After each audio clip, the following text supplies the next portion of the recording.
muito bem-vindos a mais essa live. Então vamos lá, pessoal, a gente tem um tema para a live de hoje, a gente vai falar sobre psicose, transtorno borderline e transtorno de ansiedade, né? Nesse período perinatal. Então vamos lá, vamos falar de psicose agora. Psicose, gente, puerperal, no período perinatal, né? Ela é um dos transtornos mais graves desse período, tá? Então, a gente viu que existe ansiedade, que existe depressão, que existe estresse.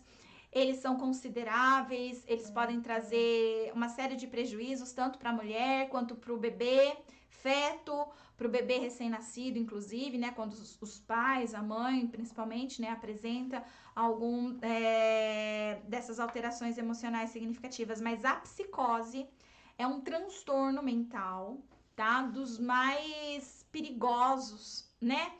Que podem ocorrer aí nesse período, tá? A prevalência dele é mais ou menos assim, a cada 500 nascidos, né? Uma mulher que pare, uma vai apresentar a psicose. Então, a psicose, ela não acontece muito no período da gestação, ela pode acontecer sim no período da gestação, mas ela é muito mais frequente no pós-parto, no puerpério. Tanto é que a gente fala, né, de psicose puerperal, né? E eu nunca li nada sobre psicose gestacional, né? Mas psicose puerperal. Então, a cada 500 nascimentos, uma mulher provavelmente tem as chances aí de apresentar a psicose puerperal. Isso significa que além dele ser um dos mais graves, ele também é o de menor frequência, tá bom? Visto que eu já falei para vocês, né, a porcentagem alta que a gente tem dos outros, das outras alterações emocionais, né?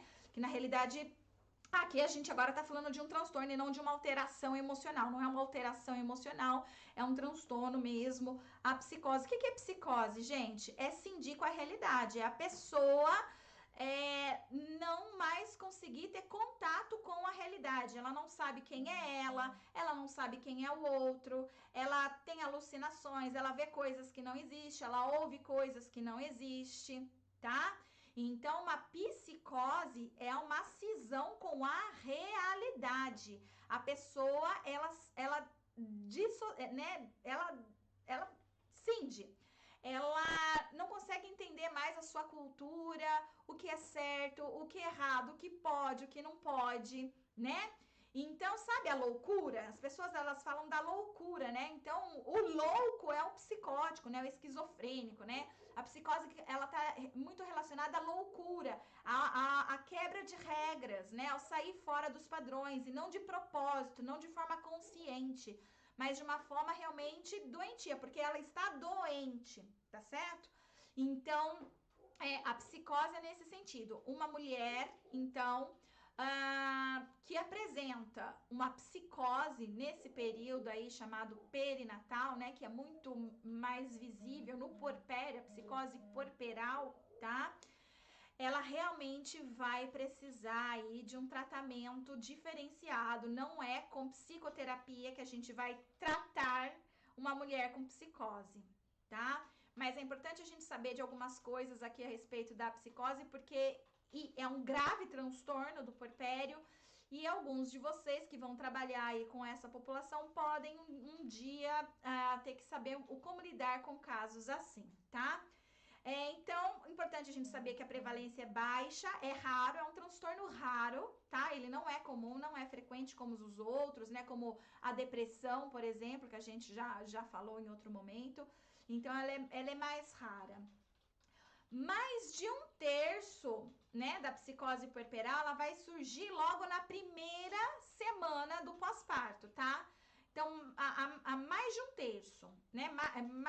Mais da metade, vai ser tudo aí na primeira semana, tá? E a outra porcentagem aí vai ser ainda no primeiro mês. Quando que geralmente a gente encontra dados de mulheres que vão apresentar psicose no pós-parto, né? Entre o primeiro dia e o 14º dia, tá? É aí que tá a maior concentração, entre o primeiro dia e o 14º dia, nas 2 primeiras semanas. Sendo que a maior taxa, a maior prevalência é na primeira semana, é logo na primeira semana que a gente vai observar aí esses primeiros sintomas se manifestarem aí desse transtorno, tá? Que é a mulher cindida com a realidade. É uma mulher, então, que às vezes ela não vai saber quem ela é, não vai saber que ela teve bebê, né?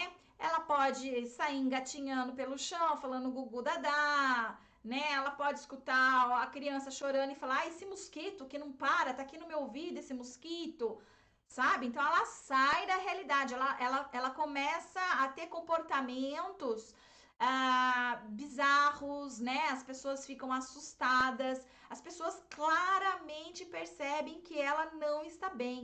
As pessoas claramente conseguem perceber que a fala dela tá totalmente desconexa, tá? Ela tá falando de uma coisa, depois ela já tá falando de outra, como se ela estivesse dizendo mais ou menos assim: gente, você assistiu ontem aquele arroz? Caramba, ele e a carne estavam muito legal no Jornal Nacional. Isso é uma fala totalmente desconexa, sem sentido. Então a mulher ela fala dessa forma. Então fica muito claro, fica muito evidente, né, que ela não está bem, tá? Então ele é muito claro e as pessoas geralmente se assustam e com isso chega mais rápido também, né, para atendimento psiquiátrico aí para essas mulheres, tá bom? A esquizofrenia, né, que é também uma psicose, né, a esquizofrenia que algumas pessoas já apresentam em outras fases da vida, aumenta quase que em 100% as chances dessa mulher apresentar uma psicose, tá? Ou na gestação ou no pós-parto, tá? Então, a pessoa, se ela já tinha uma esquizofrenia anterior ao período de gestação, as chances são praticamente de 100%, tá? Então tem que tomar muito cuidado, né? Mesmo que a mulher esteja passando por tratamento, mesmo que ela esteja recebendo toda a medicação, se ela engravidar, é em extrema importância que ela possa estar fazendo psicoterapia, tratamento medicamentoso, receber todos os tipos de cuidados necessários aí para amenizar e cuidar ao máximo aí dessa mulher. Não significa que ela não vai poder ter filhos, significa que ela vai precisar ter cuidados redobrados, né? De familiares e profissionais da saúde aí, tá bom? Os transtornos de humor também que a pessoa apresentou em outra fase da vida pode também ser um autoindicativo aí de psicose no pós-parto, tá? Nós temos um transtorno, né, que é chamado transtorno de personalidade borderline. O borderline, gente, ele é o limite entre a neurose e a psicose, né? Neurose são aqueles transtornos psicológicos que não te tira da realidade, né? Você começa a apresentar comportamentos excessivos, exacerbados, ilógicos, mas você sabe disso, você não fica fora daquilo, você sabe, você até fala: olha, eu sei, eu não consigo parar de fazer isso. Eu sei que isso está errado. A pessoa ela se mantém, né? Ela consegue saber que aquilo foge do padrão. Diferente do psicótico, tá bom? Do esquizofrênico, que ele não consegue saber que aquilo foge do padrão, que foge da regra. São coisas diferentes. E um borderline, ele fica aí nesse limite entre a neurose e a psicose, tá? Ele, por exemplo, é um sujeito que consegue se manter, sabe, o seu nome, consegue trabalhar e tudo mais, né? Mas ele chega num limiar, né, de dizer assim, ó, parece que as pessoas estão me seguindo, que eu estou sendo perseguido pelas pessoas, né? Diferente de um psicótico, né, que tem mania de persecutório, então ele fica, né, as pessoas estão me seguindo. Tem uma câmera infiltrada no meu quarto, que as pessoas ficam me assistindo pela televisão, sei lá por onde, pelo abajur, né? Ele afirma que aquilo tá acontecendo. Já alguém borderline, ele não afirma que aquilo tá acontecendo. Ele fala assim, ó, eu percebo, eu sinto, parece que tem alguém perto de mim, parece que tem vozes sussurrando alguma coisa. Então ele fica nesse limite, tá? Mas ele tem alguns comportamentos autodestrutivos, né? O que é comportamento autodestrutivo? É se colocar em situações extremamente de risco, né? Por exemplo, sexo sem proteção com diversas pessoas, uso de álcool e outras drogas excessivo, né? Colocar em situações de risco mesmo, né? E também comportamentos autolesivos, aqueles cortes, né? Então, se corta, às vezes corta o pulso. E geralmente são comportamentos para chamar a atenção do outro, tá? São comportamentos de busca de identidade, confusão de identidade estão presentes na borderline, por exemplo, né? São muito impulsivos, né? E às vezes até com uma personalidade meio que instável, né? Então, ora tá muito triste, né? Bipolar mesmo, muito melancólico, e numa hora, né? Aquela mania, fica maníaco, né? Então fica esses picos, né? De personalidade, inclusive bipolar, né? São algumas das manifestações dos borderlines, tá? Então, essas pessoas, quando já apresentando, né, esses sintomas, principalmente na gestação, é um bom indicativo que há uma alta probabilidade de no pós-parto haver uma psicose, sair desse limiar entre neurose e psicose e entrar de fato na psicose no pós-parto. Então, pessoas que têm transtorno borderline, bipolar, por exemplo, a gente tem que ficar de olho, porque se elas já tiverem outra fase da vida, e principalmente se isso fica acentuado durante o período de gestação, há quase que 100%, né, de chances dessa pessoa apresentar uma psicose no pós-parto. Tá bom? E esse pós-parto, como eu disse para vocês, pode começar na primeira semana, como pode ir até o final do primeiro mês, tá? O primeiro episódio. Somente 10% das pessoas que apresentam psicose, de fato, ela se tornam crônica, ou seja, ela fica psicótica pro resto da vida. Só 10%, tá? Então, com tratamento medicamentoso, inclusive, tudo isso traz uma melhora aí para a pessoa, tá? Ela pode, em outro momento da vida, ter novamente, sendo o primeiro episódio psicótico ter acontecido lá no pós-parto, em outro momento da vida dela, passados-se anos, por exemplo, diante de um estresse muito forte, ela pode apresentar de novo, isso pode acontecer. Existem aquelas que não tem, não sara, fica crônico, né? Claro que tem os picos de lucidez quando medicamentar, né? Quando usa medicamento, tratamento, essas coisas todas, então pode até de fato melhorar aí, tá? E a pessoa não apresentar nunca mais, ter apresentado só ali naquele espaço de tempo. Quais são outros fatores de risco para uma psicose aí nessa fase, né, chamada perinatal? Não só a pessoa ter apresentado esses transtornos que eu fui falando aqui para vocês, né, em outras fases da vida, mas também o próprio familiar. Então, vamos supor que a pessoa tem um pai ou uma mãe que tem um transtorno bipolar, por exemplo, algum transtorno de personalidade, né, de humor, isso aumenta as chances dessa pessoa também vir apresentar uma psicose. Não 100%, não é isso, né? É uma chance maior apenas, tá bom? Então, quando uma pessoa da população geral, né, uma mulher da população geral que não teve pai, mãe ou irmãos com algum transtorno mental, né, ela tem uma chance X, né, bem pequena, de ter uma psicose puerperal. Mas alguém que tem um pai, uma mãe, um irmão com algum desses transtornos de humor, personalidade, aumenta mais as chances dessa pessoa, então, no pós-parto, apresentar uma psicose puerperal. Então, cuidado aí, né, nessa investigação também, porque dados familiares de transtorno mental também podem indicar aí, né, uma atenção maior para cuidados no pós-parto, para não haver essa psicose puerperal, tá?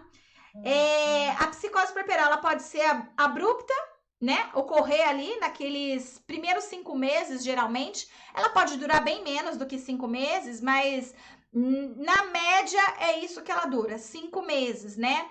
Entre medicação, controle, etc. Então, ela dura cerca disso.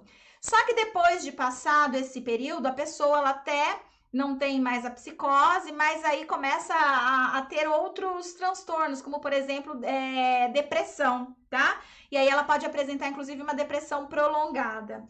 E essa depressão, ela vem dela saber que ela, muitas vezes, não sabia maternar, cuidar do seu bebê, ela não podia, né? Não é que ela não sabia, ela não podia, não tinha como, né? Ela nem sabia que tinha um bebê.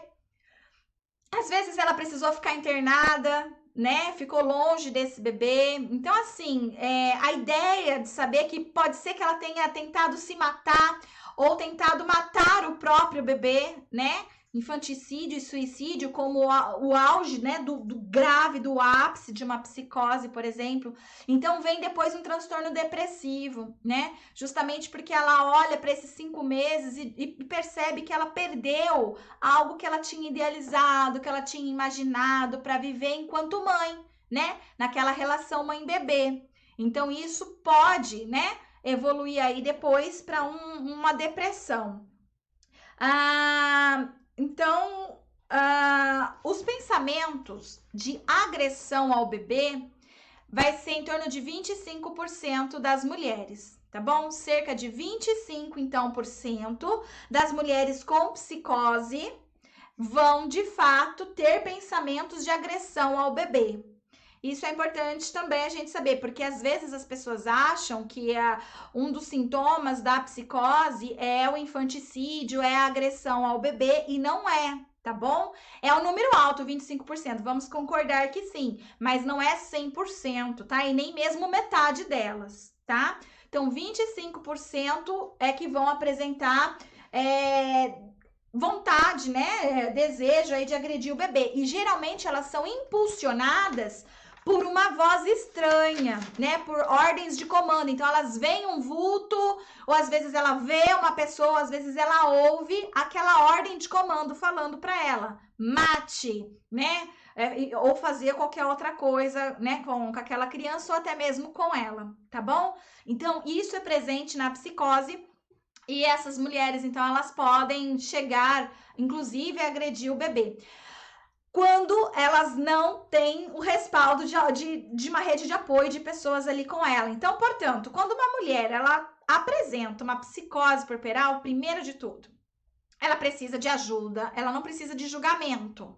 Se ela ficar no julgamento, a gente está trazendo uma série de problemas aí, colocando a vida dela e do bebê em risco. Então, primeiro de tudo, a mulher está com psicose, ela vai para o psicólogo? A gente vai poder fazer alguma coisa? Gente, não. A mulher vai chegar lá falando que ela é a Madonna.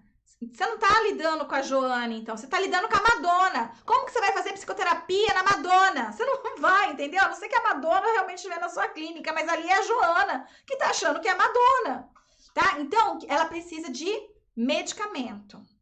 E dependendo da gravidade, de internação, tá? O nível de internação é só quando realmente percebe que ela tá colocando em risco a vida dela ou a do bebê, tá? Então, nesses casos, quando ela já tentou se matar ou quando ela já tentou matar a criança, né? Então, são casos extremos e geralmente o período de internação não passa aí dos 40 dias também, né?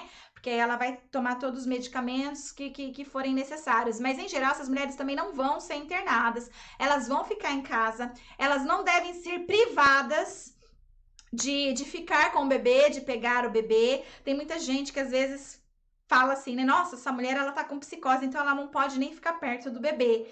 Isso é desumano. O que ela mais precisa é ficar perto do bebê, principalmente porque se essa mulher tá tomando medicamentos muito fortes e que muitas vezes ela vai precisar entre amamentação e medicamento para que essa mulher possa melhorar, ela vai ficar sem amamentar a criança, percebe? A criança vai tomar outros leites aí e não a mãe. Nesse caso não dá, porque a medicação pode ser muito forte, pode prejudicar sim. Então, nesse caso não tem amamentação. Então, essa mulher já está sendo privada disso, que muitas vezes lá na gestação ela sonhava muito com esse momento, né?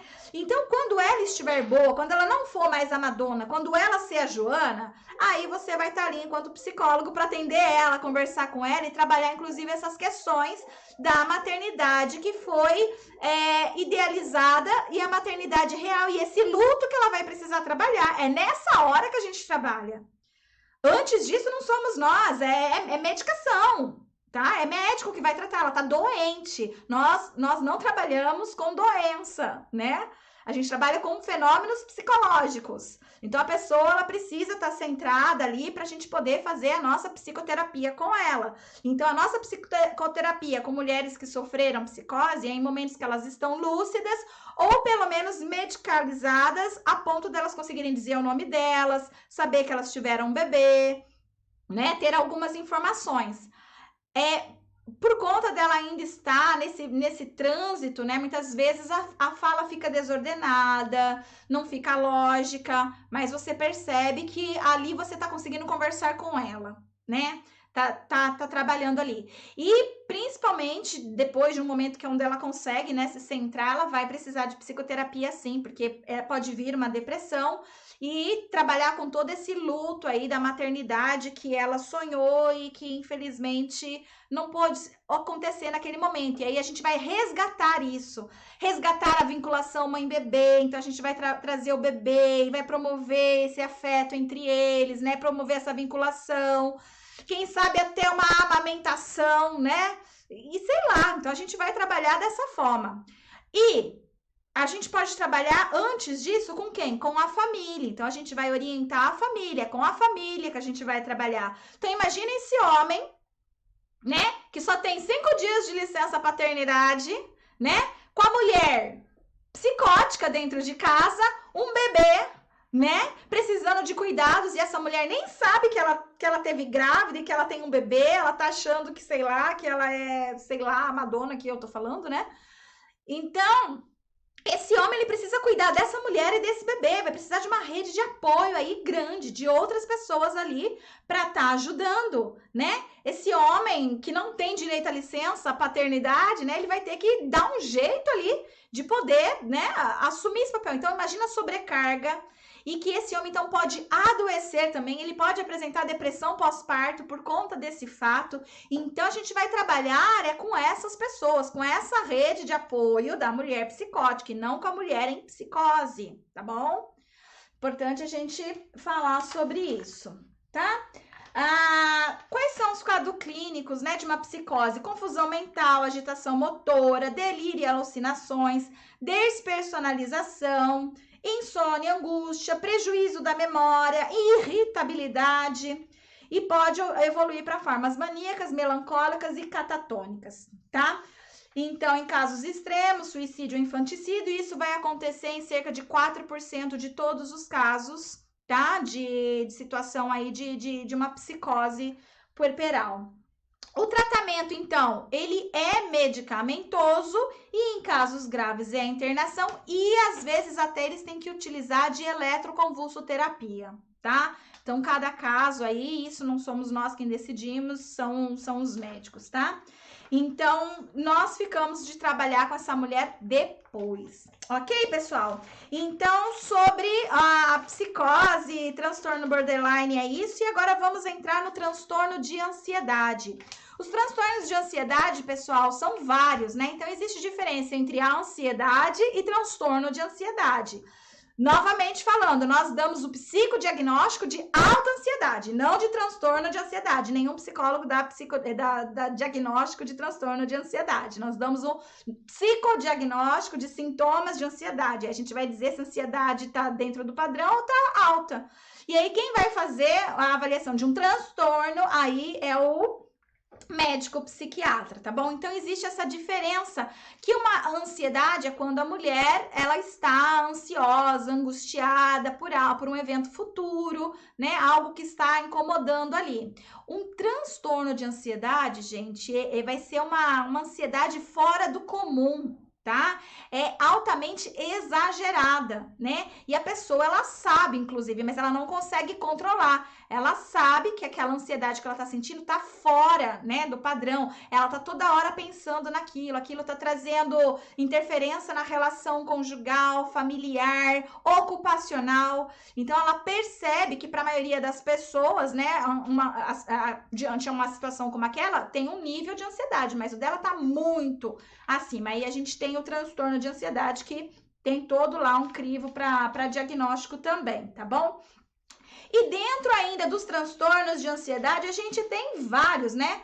Nós temos a ansiedade generalizada, né? Que a pessoa, ela sente, às vezes, até pânico, taquicardia, parece que vai morrer de repente, né? Existe também as fobias específicas, né? Medo de ficar em lugar fechado, medo de altura. Entre as fobias específicas, existe uma chamada tocofobia, que é o medo de ficar grávida, medo do parto. Então, isso pode acontecer. Então, uma pessoa pode ter transtorno de ansiedade, né?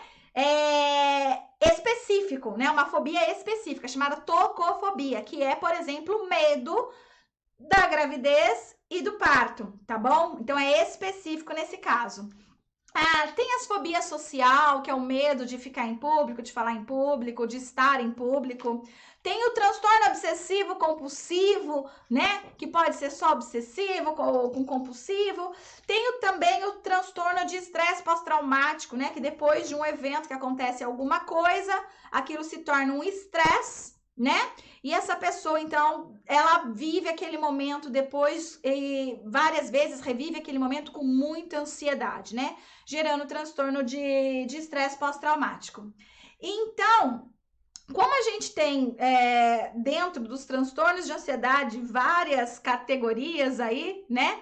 Várias categorias, a gente não tem prevalência de nenhum deles, como a gente tem lá para sintomas de ansiedade, sintomas de depressão, psicose, né? Que eu fui passando para vocês. Olha, depressão 25%, psicose a cada 500 uma, tá?